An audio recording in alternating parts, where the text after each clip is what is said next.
욥기서 6장 1절부터 7절까지입니다. 욥이 대답하여 이르되 나의 괴로움을 달아보며 나의 파멸을 저울 위에 모두 놓을 수 있다면 바다의 모래보다도 무거울 것이라. 그러므로 나의 말이 경솔하였구나. 전능자의 화살이 내게 박힘에 나의 영이 그 독을 마셨나니 하나님의 두려움이 나를 음습하여 치는구나. 들나귀가 풀이 있으면 어찌 울겠으며 소가 꼴이 있으면 어찌 울겠느냐. 싱거운 것이 소금 없이 먹히겠느냐. 달게 알 흰자유가 맛이 있겠느냐. 내 마음이 이런 것을 만지기도 싫어하나니 끓이는 음식물 같이 여김이니라. 기도하겠습니다. 저희가 하나님과의 관계 속에서 살아가는 것이 어떤 것인가를 제대로 알기를 원합니다. 우리의 삶이 나의 뜻에 따라서 내 멋대로 사는 것이 아니고 우리 하나님과의 관계 속에서 하나님 앞에서의 삶이 되어줄 수 있도록 이 시간도 말씀 안에서 믿음의 그 세계를 바르게 볼 수 있는 지혜를 허락해 주시옵소서. 예수님 이름으로 기도합니다. 아멘. 자기가 신앙생활을 한다고 생각하는 사람들이 바라는 게 있습니다. 좀 단순한 건데요. 내가 이 신앙생활을 함으로써 좀 마음이 뜨거워지고 또 기쁨도 있고 또 평안도 있고 또 하나님을 믿는 일에 열심도 내고 그러면 나는 그것으로 만족하겠다는 그런 생각들을 좀 가집니다.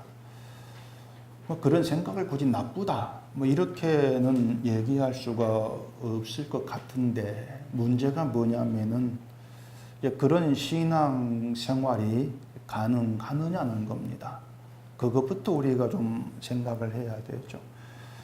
만약 그런 신앙생활이 가능하지가 않다면은 결국에는 헛된 꿈을 꾸고 있다 이렇게 얘기할 수밖에 없는 겁니다. 근데 성경 보면은 우리가 바라는 그런 신앙생활을 한 사람이 없습니다. 소위 그 아름다운 신앙생활 이런 말들도 붙여하는데 그렇게 아름다운 신앙생활을 하다가 세상을 떠나는 그런 사람은 등장하지를 않아요. 여러분도 여러분의 어떤 신앙의 모습 보면은 마음에 안 드실 겁니다. 근데 그 마음에 안 드는 그것을 뭔가 마음에 드는 것으로 자꾸 고쳐보려고 하고 바꿔보려고 하는 거. 다시 말하지만 그게 나쁘다는 건 아닌데 그게 자칫 자기를 힘들게 하는 오히려 큰 혼란으로 빠지게 하는 그런 결과를 초래할 수가 있는 겁니다. 제가 전에도 얘기했지만은 이 신앙생활을 여러분이 하려고 하지를 마세요. 신앙생활을 하지 말라는 게 아니고 신앙생활을 하려고 하지를 마시라는 겁니다. 그게 이제 무슨 뜻인가 하면은 사람의 그 의식 구조는 종교성이라는 게 있어가지고 기본적으로 신앙생활 그러면 어떤 틀을 짜놓은 게 있습니다. 전부 다 그래요. 그래서 신앙생활을 내가 열심히 해야 되겠다 이렇게 생각을 하게 되면은 그렇지 이것하고 저것하고 저것 해야지 뭔가 해야 될 항목을 뽑아내게 되어 있습니다. 그 항목이 어떤 것인가 하는 것은 여러분도 뻔히 아시겠죠. 그래서 그걸 하면은 이제 신앙생활을 하고 있는 것이고 그걸 안 하면은 신앙생활을 하지 않고 있는 거 그렇게 스스로 이제 구분해서 생각을 해버리는 겁니다. 그러다 보니까 신앙생활로 생각되는 것들을 내가 뭔가 좀 게으르다 하지를 않는다 이런 생각이 들면은 내가 하나님 앞에 바르게 살고 있는가 또 이렇게 자기를 걱정을 해요. 걱정을 하면서 결국은 자기를 정죄를 하게 되어집니다. 이 모든 게 뭐냐면은 오전에 제가 그렇게 얘기했던 거 십자가의 세계 우리가 어떤 세계에 들어와 있는 신분의 사람이냐 자꾸 그걸 놓치는 거예요. 그러니까 우리가 어떤 신분에 있는 사람인가 하는 걸 염두에 두고 늘 그 안에서 우리가 모든 걸 풀어가고 해결해 가야 되는데 그걸 놓쳐버리기 때문에 늘 자기를 보게 되어지고 내가 어떻게 살고 있는가 그걸 판단하게 되고 그걸 가지고 자기를 점수 매기려고 하고 저울질하려고 하고 지금의 기독교인들은 그런 오류에 다들 빠져 살아가는 거예요. 그래 제가 바울이 말씀을 한 것처럼 그리스도 십자가 그걸 얘기할 수밖에 없는 것은 여러분의 있는 틀이라고 하는 것에서 빠져나오면서 십자가의 세계 안에서 있는 하나 예수님 말씀대로 어떤 기쁨 또 평강 그리고 자유 그런 것들을 배워가자는 것입니다. 십자가 세계 안에서 우리가 예수를 믿는다 해가지고 당장 하루아침에 기쁨을 알고 평안을 알고 이런 게 아니에요. 평생토록 살아가면 배우는 겁니다. 아, 이게 기쁨이구나, 이게 평강이구나, 이게 나의 안식이구나, 자유구나. 계속 배워가는 거예요. 배워가면서 우리의 문제가 뭔가를 알고 그 문제 속에서 또 하나님의 사랑 어떤 것인가를 깨달아가고 그렇게 하나님 관계에 붙들려 가고 메어가는 겁니다. 그게 믿음 가운데 있는 것이고 그 믿음도 내 의지로 되는 것이 아니고 하나님의 일하심, 능력으로 되어지는 것이다. 그렇게 말씀을 드리는 겁니다. 자, 욥이 재앙을 받는데 말씀드린 것처럼 욥이 신앙 생활을 한다고 합시다. 그러면은 그런 재앙 속에서 어떻게 하는 것이 욥이 신앙 생활을 하고 있는 것이라고 할 수 있겠습니까? 그걸 한번 생각해 보시라는 거죠. 제가 신앙 생활 하려고 하지 마라 이렇게 말씀을 드렸는데 아니야 신앙 생활 해야지 이런 생각이 있다면은 욥을 두고 생각해 보시라는 거예요. 재앙을 받는데 어떻게 하는 것이 욥이 신앙 생활을 제대로 하는 것이냐 그걸 아셔야 되죠. 욥 자기의 말대로 원망하지 않는 거다. 어떤 경우에도 원망하지 않고 하나님이 주셨으니 가져가신 것도 하나님이시다 인정을 하고 뭐 그렇게 살아가는 것 신앙 생활이다 그러면은 욥은 실패했죠. 이미 신앙 생활에. 그러니까 우리가 신앙 생활을 살아가자고 했을 때 그 신앙 생활 성공할 자가 없는 거예요. 아무도 없습니다. 저는 그걸 말씀을 드리고 있는 거죠. 해봐라는 겁니다. 신앙생활 하려고 하시는 해봐라. 근데 안 된다. 제가 해봤더니 안 됩니다. 그걸 우리가 아는 거죠. 그러면서 하나님이 일하심이 어떤 것인가를 알아가는 거예요. 엘리바스가 욥에게 회개해라. 그게 엘리바 신앙생활이었습니다. 회개해야지 재앙이 있으면. 그게 너희 신앙이지. 하나님 믿는 것이지. 그게 엘리바스 시기예요. 재앙이 있으면 회개하고 회개하면 복받고 기도하면 응답받고 성경은 복받고 이런 거죠. 그러간 종교의 틀에서 우리가 깨어지고 예수 그리스도의 십자가 우리에게 뭘 얘기하는가 그걸 찾아가고 알아가는 거 그게 여러분께 있어야 되는 것입니다. 성경에 나오는 그 인물들은요, 대개가 실패하고 넘어지는 사람들입니다. 실패하고 넘어졌다가 하나님이 간섭하셔서 신자로서 어떤 제 모습을 알아가는 거. 그걸 우리가 성경에서 대할 수가 있는 거죠. 그들은 그렇게 해가면서 하나님으로 인한 기쁨을 배워갔던 거예요. 배워가는 것이고 또 평강을 배우는 거. 그런 것들이었죠. 그러니까 이 어떤 신앙의 인물도 아예 처음부터 넘어진 것 없고 실패한 것 없이 그냥 기쁨과 평강만 있는 그런 신앙의 길을 간 사람이 아무도 없습니다. 넘어지고 실패하며 갔던 것이죠. 그럼 우리는 또 이제 다시 물을 수밖에 없는 거예요. 하나님은 왜 그런 방식으로 자기 백성을 인도해 가십니까? 우리 그런 물음을 던질 수밖에 없는 거죠. 우리 인생에서 쓴 것은 다 빼버리고 단 것만 딱 주면 안 됩니까? 이런 불만도 사실상 있는 겁니다. 그래 우리가 잘못 생각하는 게 그거란 얘기죠. 쓴 것은 없고 단 것만 있는 그런 인생이 행복할 것이라는 생각이 있는 것이에요. 단 것만 있는 인생, 그게 행복할 거야. 내가 원하는 좋은 것만 있는 인생. 자, 그런 인생이 없겠지만 있다고 가정했을 때에 과연 쓴 것이 없고 단 것만 있는 그런 인생이라면 행복할까? 그것도 생각해 봐야 되겠죠. 그게 아니라면 쓴 것은 20%고 단 것은 80%의 사람이 있고, 또 어떤 사람은 쓴 것은 80%고 단 것은 20%다. 누가 더 행복할 것인가? 이제 우리 머리는 전자가 행복하다, 이렇게 계산이 되는 거예요. 그럼 예수님의 인생은 행복했겠습니까? 불행했겠습니까? 예수님의 인생은. 예수님의 33년의 인생을 쓴 것과 단 것을 나눠본다면 쓴 것은 몇 프로고 단 것은 몇 프로일까요?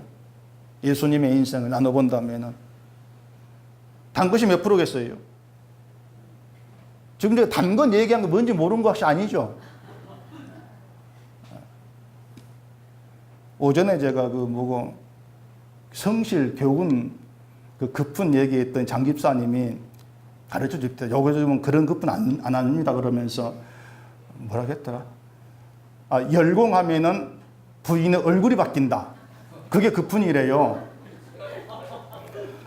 그래 제가 이제 인터넷 들어가서 진짜 찾아봤죠. 있어요. 있는데 또 있습니다.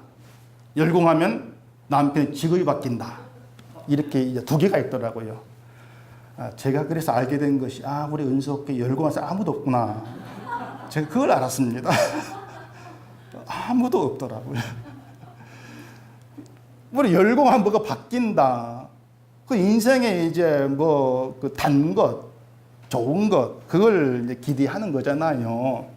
그게 이제 세상의 방식인데 사고지만은, 자, 우리가 예수님과 더불어 산다, 예수를 믿는 대로 살아간다 했을 때에 그 예수님의 삶에 대해서부터 우리가 먼저 생각을 해봐야 한다는 거죠. 예수님의 인생은 단 것이 몇 프로였을까? 사실 우리가 생각한 단 것은 없지 않습니까? 쓴 것이 100%였죠. 세상에 머리 둘 것도 없는 그런 인생을 사셨는데 거기에 단 것이 있을 리가 없지 않습니까? 근데 예수님이 뭐라 하셨냐면은 나의 평안을 너희에게 주노라, 이런 말씀을 했어요. 내 평안을 너희에게 줄게. 그러니까 예수님이 그 말씀하셨을 때 예수의 상황은 도무지 평안이라는 것을 말할 수가 없는 상황이란 말입니다. 조금 있으면은 이제는 붙들려 가지고 십자가에 죽으셔야 되죠. 고난 받으셔야 되죠. 근데 예수님이 또 없는 평안을 주겠다 이렇게 말씀한 거 아니지 않습니까? 때문에 우리가 그렇게 예수 그리스도 안에서 그 말씀 안에서 내릴 수 있는 결론은 예수님의 평안은 어떤 환경적인 형편의 문제가 아니라고 하는 거죠. 그 분명한 사실이잖아요.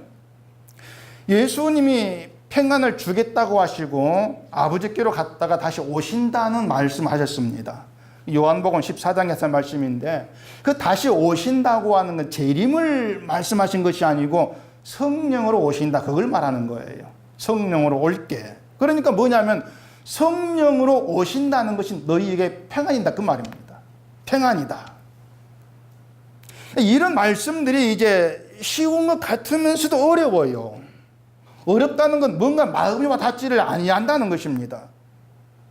성경을 보면 마음이 딱 와 닿는 게 있어야 그렇구나 인정이 되고 또 말씀들이 뭔가 받아들여지고 그렇게 되겠는데, 이 마음이 와 닿지를 않은데 믿는다고는 해야 되고 또 인정을 해야 되기 때문에 어렵다, 그런 느낌이 들게 되어지는 것이죠. 그러니까 성령이 오시는 것이 우리에게 평안이 된다, 평안이다, 이것 자체가 이해가 안 되죠. 성령이 오셨는데 왜 내게 평안이지? 왜 이해가 안 되고 마음이 닿지 아니한다면은 우리가 생각하는 평안은 따로 있어요. 단 거, 나의 평안 따로 있죠. 우리가 기대하고 바라고 꿈꾸는 평안의 상태, 쓴 건 다 사라져버리고 단 것만 있는 거, 그거 아니겠습니까? 날마다 좋은 일만 누리고 살아가는 그런 평안. 근데 성령이 오신다고 해서 그런 평안이 이루어지지 아니한다는 우리가 알잖아요. 근데 예수님은 성령으로 오신 것이 너희에게 평안이 된다 이렇게 말씀하니까 실감도 안 되고 마음이 와 닿는 것도 없는 거예요. 요한복음 16장 한번 찾아보십시다. 요한복음 16장 32절. 보라, 너희가 다 각각 제 곳으로 흩어지고 나를 혼자 둘 때가 오나니 벌써 왔도다. 그러나 내가 혼자 있는 것이 아니라 아버지께서 나와 함께 계시느니라. 이것을 너희에게 이르는 것은 너희로 내 안에서 평안을 누리게 하려 함이라. 세상에서는 너희가 환난을 당하나 담대하라. 내가 세상을 이기었노라. 자, 내 안에서 평안을 누리게 하려 함이라, 이렇게 말씀하죠. 그러니까 예수님께서 말씀한 진정한 평안은 우리가 살아가는 좋은 환경 속에서 이루어지고 가능한 것이 아니고 예수 안에서 가능한 평안이다. 그 말이지 않습니까? 예수 안에서 가능하다는 것은 우리에게 그 예수를 보내시고 십자가에 못 박혀 죽게 하시고 예수 안에서 우리를 부르신 하나님을 제대로 아는 것이야말로 진짜 참된 평안이다. 그 뜻이 되는 거예요. 그렇기 때문에 누구든 평안을 원한다면은 평안 달라고 막 기도하고 이런 것이 아니고 예수님 말씀에 관심을 둬야 되죠. 평안을 원한다면은. 그리고 예수님은 누구시고 하나님이 누구신가 알아가는 그 일에 마음을 둬야 되죠. 평안은 예수 안에 있으니까.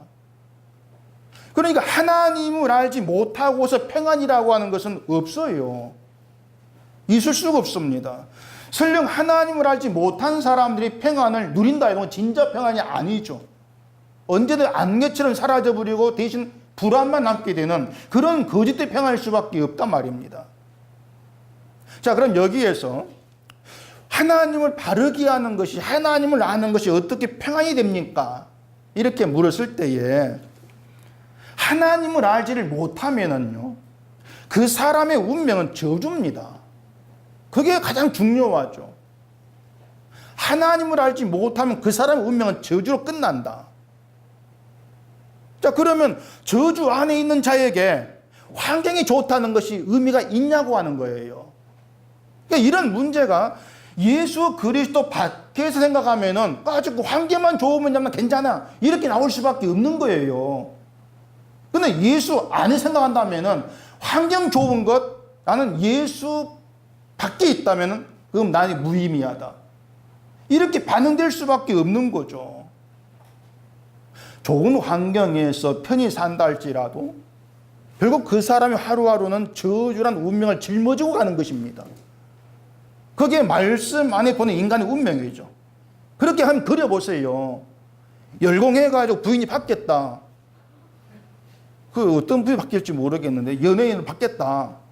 그 하루하루 그 가는 인생의 저주를 짊어지고 가는 것이다. 그게 과연 정말 평안의 인생을 사는 것이라고 말할 수가 있냐고 하는 것이에요.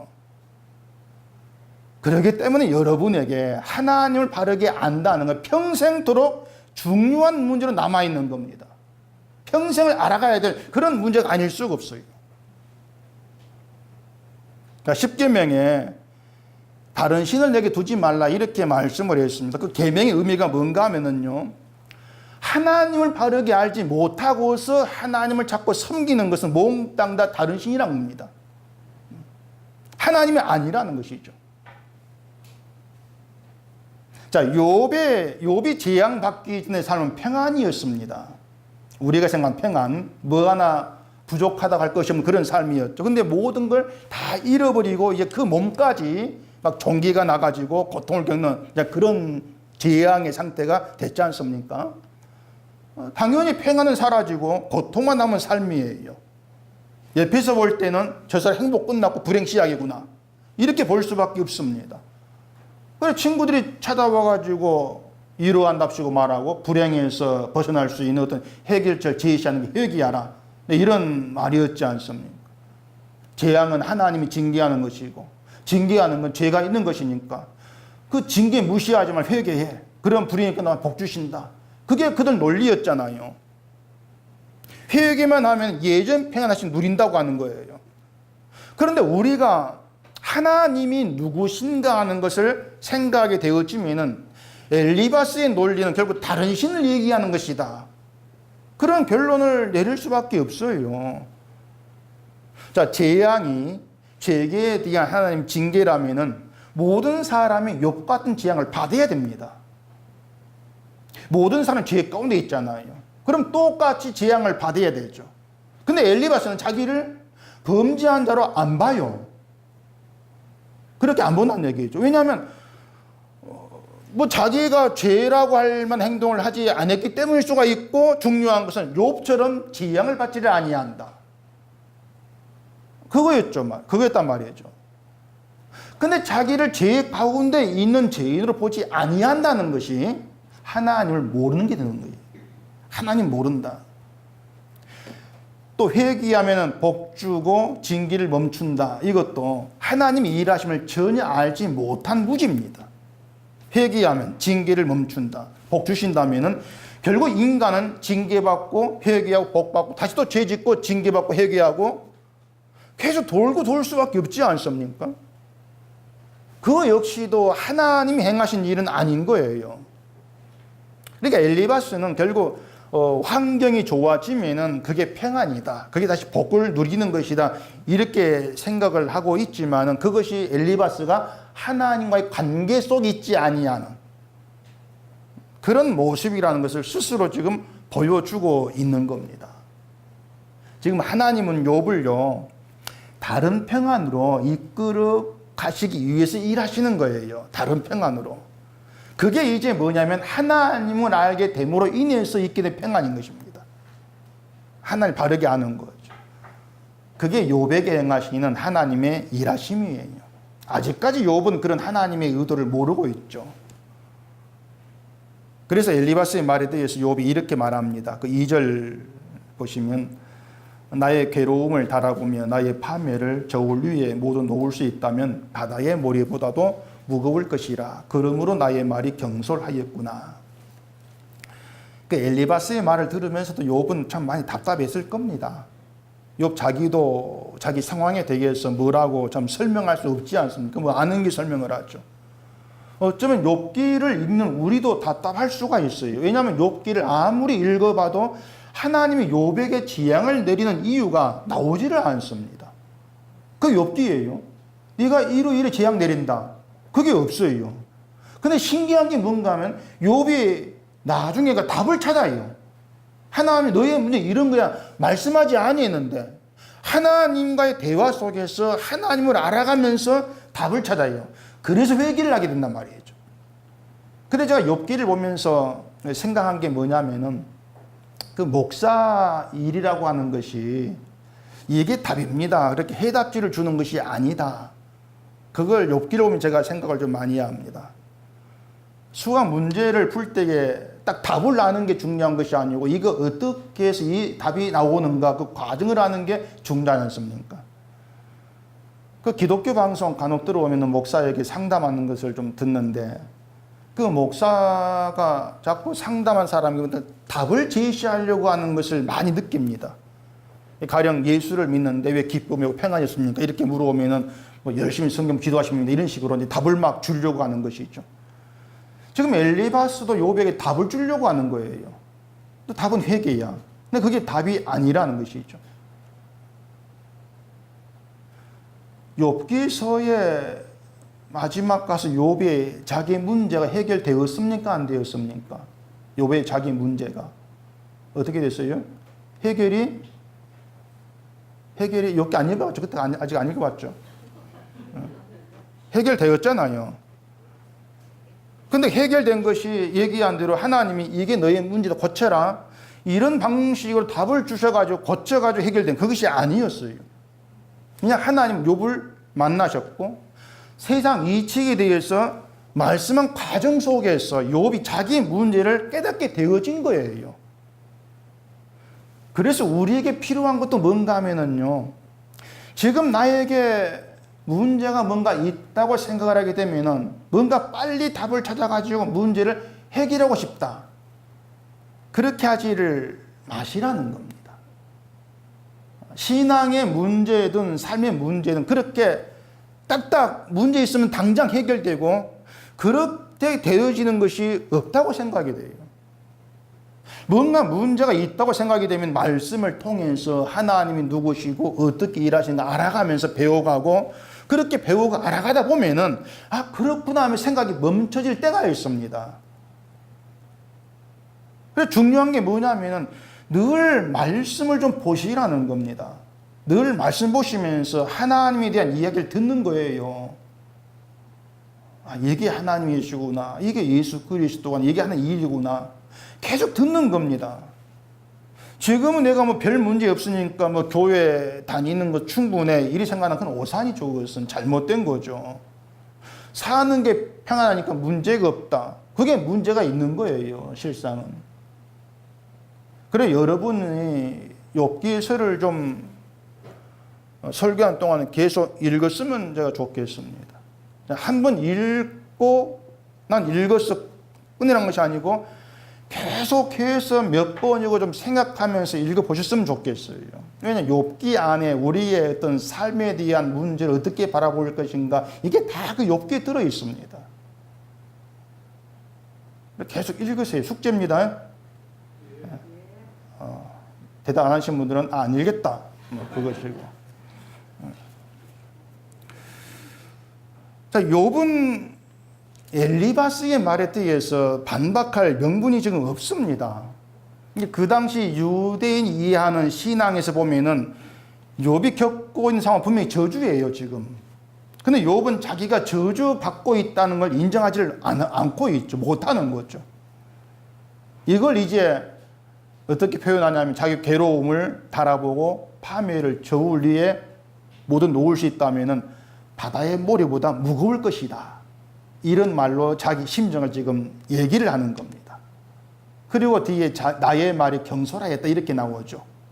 말이 경솔했다는 것은 그 앞에 생애를 저주한 거 그걸 두고 한 말로 이해할 수가 있습니다. 그러니까 그런 말을 하면 안 되는데 내가 하면 안 되는데 자기 괴로움이 너무 무겁다 보니까 그렇게 말하게 되었다. 그렇게 자기 입장을 지금 욥은 얘기를 하고 있는 거죠.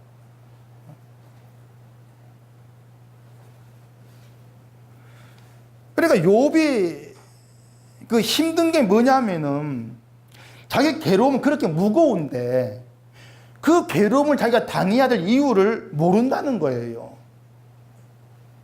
오히려 1장에서 욥이 야곱처럼 막 남을 속이고 뭐 야비한 짓 하고 그렇게 살았다면은 내가 죄를 보면서 나쁘게 살아서 이런 일 당하는구나 그렇게 생각하고 받을 수가 있겠죠, 상황을. 근데 악을 떠났다고 할 정도로 완벽한 삶을 살았어요. 그렇기 때문에 괴로움을 겪어야 할 이유를 못 찾는 겁니다. 욥이 자기 상황을 4절에서 또 이렇게 얘기합니다. 전능자의 화살이 내게 박힘에 나의 영이 그 독을 마셨나니 하나님의 두려움이 나를 엄습하여 치는구나. 자기 괴로움을 겪는 것을 전능자의 화살이 박혔다는 것으로 표현한 겁니다. 전능자가 나에게 화살을 쐈어. 그게 나에게 박혔어. 나 그렇게 괴로워. 그게 욥의 말이에요. 근데 시편 38편에도 비슷한 말이 있습니다. 그 시편 38편 한번 찾아보십시오.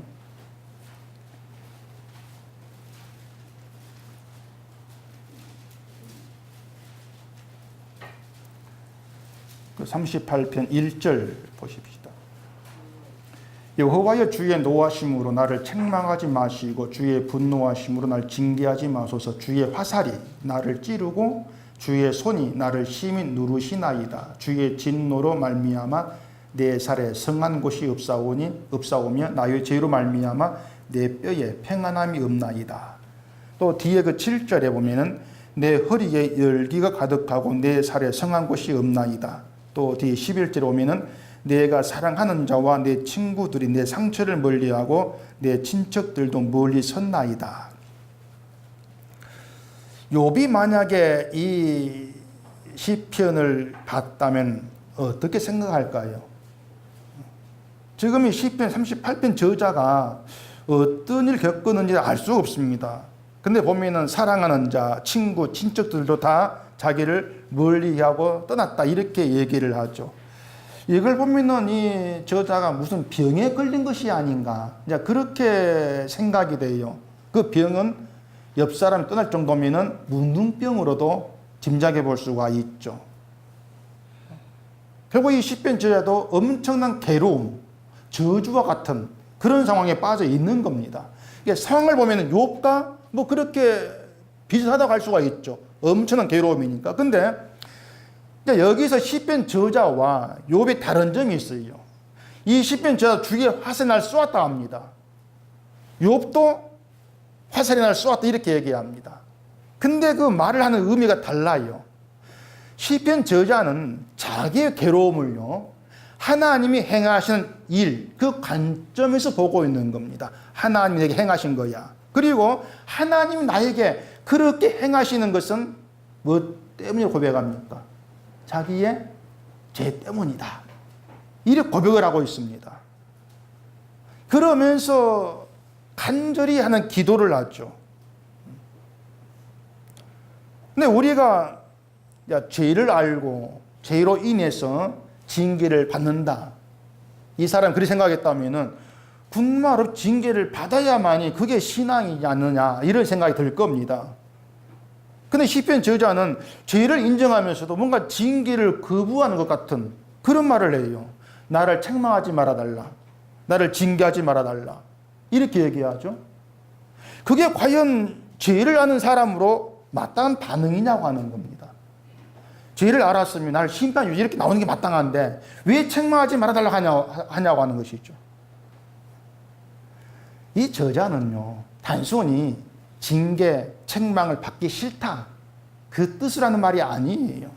저자가 말하는 것은 죄로 인한 하나님의 책망과 징계가 너무 크고 두렵다는 것입니다. 그걸 알고 있는 거예요. 징계가 가볍고 우리가 얼마나 견딜 수 있는 것이라면 징계하지 말아달라 이런 간절함이 없을 겁니다. 징계하세요 까짓거 일이 나오지 않겠습니까? 근데 저자는요, 그 죄로 인한 하나님의 징계 그 책망이 너무 견디지 못할 정도로 크고 무겁다는 것을 책망하지 말아주세요. 이런 말로 표현을 하고 있다 그 말입니다. 이런 점에 보면은 욥이 시편 저자와 비슷한 입장에 있고 비슷한 말을 하는 것 같이 보이지만은 자기 괴로움을 바라보는 시각이 다르다. 그렇게 볼 수가 있죠. 욥은 자기 입장만 생각을 하고 있습니다. 괴로운 상황에 처한 자기만 생각을 해요. 자기 말이 경솔할 수밖에 없는 그 자기 입장만 대변을 하려고 한다고 하는 거죠. 저는 자 화살 내게 바뀌었고 저는 자가 쏜 화살이라면은 빗나갈 수 없지 않습니까? 다시 말해서 욥이 피할 수 없는 재앙이다. 그걸 얘기하고 있는 것이죠. 나의 영이 그 독을 마셨다. 자기 상황을 독을 마신 그 고통에 그 상황을 표현하는 것입니다. 그리고 하나님 두려움이 나를 친다. 그러니까 욥은 자기 상황을 그냥 두렵다, 괴롭다, 힘들다 이렇게만 얘기하고 있는 거예요. 그러니 내가 경솔한 말을 할 수밖에 없지 않느냐 그 얘기죠. 또 본문 뒤에 그 5절 보십시다.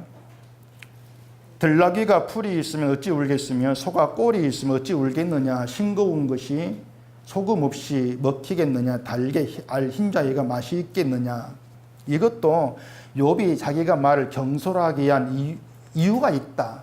이걸 지금 얘기하고 있는 거예요. 내가 저는 자 화살을 맞았어. 독을 마셨어. 하나님 둘이 나를 쳐. 너무 무겁고 힘들어. 이런 상황에서 내가 경솔하게 말할 수밖에 없지 않느냐. 그거죠. 그러니까 어쩔 수 없이 그 상황 때문에 경솔하게 말한 나를 비난하지 말아라. 이런 의미가 있는 것이 아닌가 생각이 되어지는 것입니다. 이런 욥에서 우리가 엿볼 수 있는 문제가 뭐냐. 욥은 자기를 하나님과의 관계에서 안 본다는 거예요. 자, 그게 욥에게서 볼 수 있는 문제고 또 우리의 문제라고도 할 수가 있는 거죠. 욥은 친구들을 봐요. 사람들을 본단 말입니다. 그래서 자기에 대한 비난을 해소하고 변명하기 위한 그런 말을 하는데 급급하고 있죠. 자기의 경솔한 말을 변명하면서 감추고 싶어하는 그런 모습을 보이고 있습니다. 그런데 욥의 재앙은 하나님이 사탄에게 허락한 일이고 하나님이 아시는 일이에요. 욥의 재앙을. 우리도 하나님이 내 형편을 아신다 이렇게 믿지 않습니까? 자, 하나님이 욥의 형편을 아신다. 하나님이 여러분의 형편을 아신다. 이게 무슨 뜻일까요? 내 형편을 아신다, 하나님이. 내 형편을 아시니까 어려우면은 어려운 형편에서 건져주시고 좋은 형편이 되게 하신다. 그런 의미겠습니까? 형편을 아신다는 것이. 하나님이 내 형편을 아신다. 이렇게 고백하는 것은 하나님과의 관계에 있음을 믿는 신뢰예요. 내가 하나님 관계에 있다. 그걸 믿는 겁니다. 그 신뢰예요. 그러니까 하나님이 내 형편을 아신다고 해서 내가 원하는 형편을 만들어 주신다. 그 의미가 절대 아니라는 얘기입니다. 하나님이 나의 모든 걸 아신다면은 내가 처해 있는 모든 형편들이 하나님의 알매 있다는 뜻이 되는 거예요. 괴롭고 힘든 일도 하나님 아신다. 다 아신다는 거죠.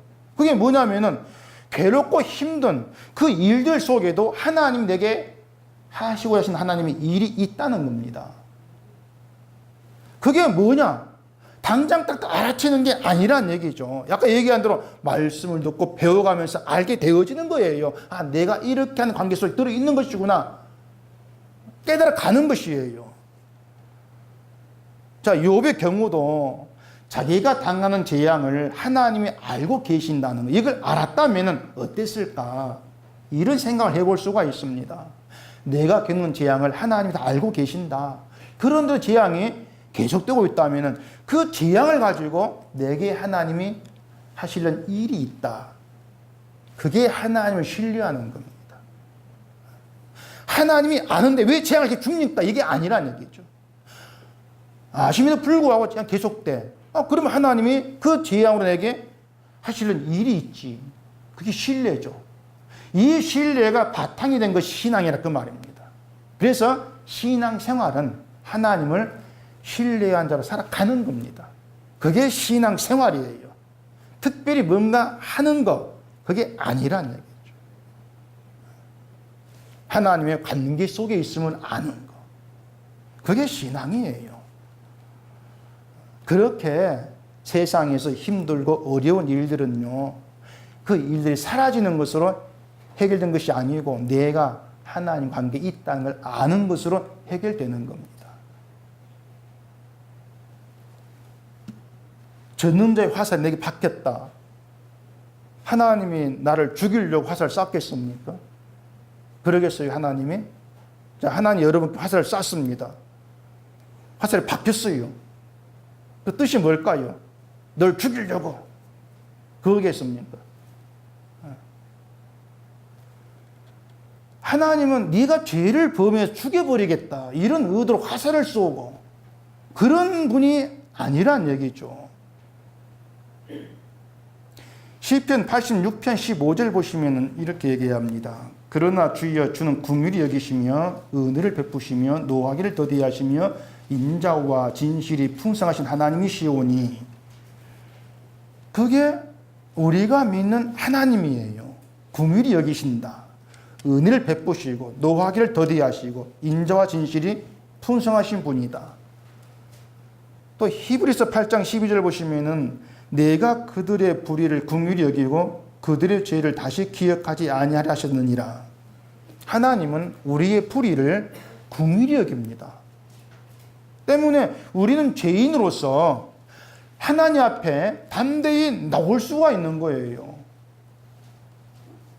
어려운 형편에서도 고백할 수 있는 건 주는 나를 긍휼히 여기시고 인자와 진실이 풍성하신 하나님이십니다. 이렇게 고백이 되어지는 거죠.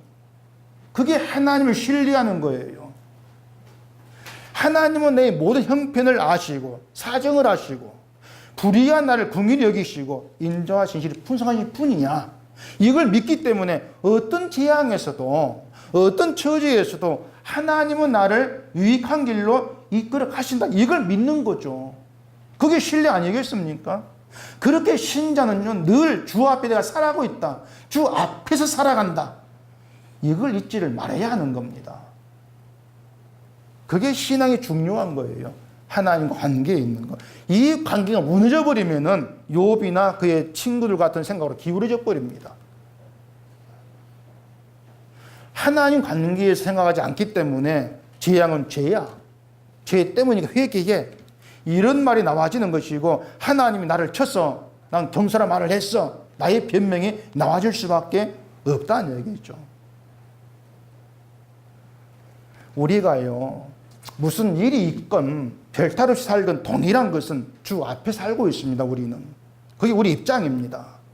주 앞에서 살아간다는 것은요, 항상 우리는 심판받아야 될 죄인으로 주 앞에 서 있다는 겁니다. 그것부터 생각하셔야 돼요. 그런 우리가 주의 궁유를 입어서 하나님 백성으로 머물고 있다는 겁니다. 때문에 별탈 없이 살든 또 무슨 문제가 있든 우리가 동일한 것은 주의 궁유를 입고 살아갑니다. 그게 동일한 거예요. 그리고 주가 오시는 걸 기다리는 것이죠. 힘든 일이 있어도 흔들리지 않고 주를 기다리는 겁니다. 그게 하나님 신뢰하는 거예요. 즐거운 일이 있다 할지라도 거기에 매이지 않고 주를 기다리는 겁니다. 그게 신앙이죠. 이걸 그냥 말로만 듣지를 마세요. 그냥 듣고 지나칠 그런 가벼운 얘기가 아닌 거예요. 주를 기다리는 자로 살아간다. 이것이 여러분께 생생하게 살아 있어야만이 현재의 삶에서 흔들리지 않고 붙들리지를 않게 되어 있습니다. 즐거운 일이 있어도 힘든 일이 있어도 지나갈 것이고, 마지막에는 주가 오신다는 것으로 이 땅의 모든 것이 다 끝난다는 그 믿음이 현재를 제대로 보고 살아가는 거예요. 욥의 재앙도요, 사실 지나가는 것이지 않습니까? 지나가는 거예요. 그래서 지나가는 것을 지나가는 것으로 보지를 못하고 있는 겁니다. 엘리바스가 자기는 재앙이 없어 욥보다 낫다 이렇게 생각하겠지만은 남보다 편한 삶도 지나가는 겁니다. 고정된 게 없지 않습니까? 다 지나가고 마지막에 남는 건 예수 그리스도예요. 그 예수를 기다리는 자로 살아간다. 그렇게 살아간다면 세상 것이 있고 없고 거기에 붙들리지를 않는 겁니다. 이 땅에 평안에는 그런 삶을 구하지를 않는 거예요. 그냥 예수가 평안이다. 이런 고백으로 나아갈 뿐이죠. 그게 신앙입니다. 다시 얘기할게요. 신앙생활 하려고 하지를 마세요. 교회에 나오지 마세요. 그 말이 아니죠. 주 앞에서만 살아가세요. 그게 신앙으로 사는 겁니다. 여러분의 남은 평생이 그렇게 주 앞에서 주를 기다리는 삶, 살아가면서 힘든 일이 있고 어려움도 있고 때로는 막 즐겁게 살아가는 것도 있을 겁니다. 근데 그건 다 지나가는 것이고 영원한 것은 예수 그리스도 안의 세계다. 그걸 믿으시고 그 세계만 바라시고 기다리시는 그런 신앙의 길로 가는 저와 여러분 되기를 바랍니다. 기도하겠습니다. 우리 아버지 하나님, 우리가 세상의 삶을 바르게 볼 수 있는 눈을 뜨게 해주시옵시고 성령으로 인한 지혜가 있게 하셔서 우리의 문제들을 바르게 볼 수 있도록 해주시옵소서. 늘 우리가 주 앞에 살고 있음을 알게 하시고 하나님의 긍휼과 풍성하신 인자함 속에서 우리가 붙들려 있음을 깨닫게 하셔서 우리의 사는 삶이 이 땅의 것으로 좌우되는 것이 아니고 예수 그리스도로 좌우된다는 것을 굳건히 믿고 의지한 가운데에서 주만 바라보고 우리 하나님만 신뢰하는 그런 믿음이 되어지도록 도와주시옵소서. 예수님 이름으로 기도합니다. 아멘.